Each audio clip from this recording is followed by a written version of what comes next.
All right, so what do we see here from Jake Paul and Tyron Woodley? One of the biggest criticisms of Woodley over the years is for a guy with his kind of athletic prowess and talent, he just doesn't throw a lot of punches.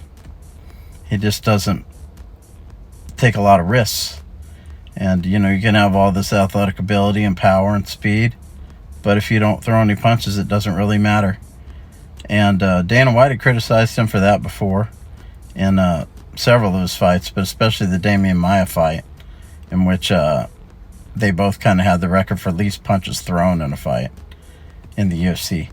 And I think for a fight that went the distance at least. And,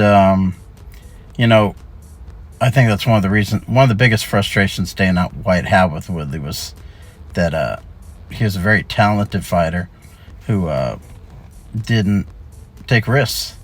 And we saw more of that last night.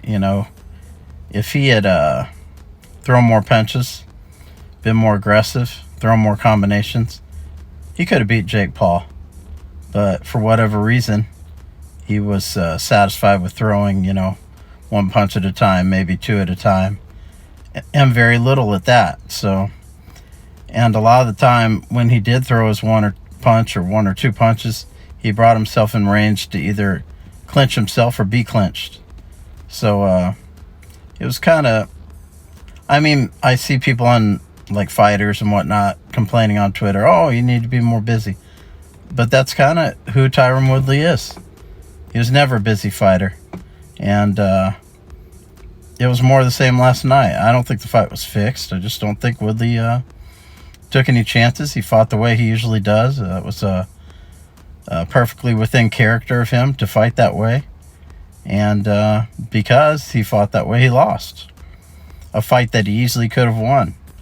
And that's the frustrating part of it. He could have won the fight and didn't give himself a chance to do so. And you got to give Jake Paul credit. He did what he needed to do to win the fight based on how little was coming back at him from Woodley. So you got to give Jake Paul credit for landing his punches, moving when he needed to, and doing just enough to win the fight based off the openings that he was allowed to have in order to win the fight. But it wasn't really an impressive fight. And for people saying it was rigged, a split decision win for Jake Paul, that's not impressive. That's not something that you want to do to rig a fight. It didn't make Jake Paul look good.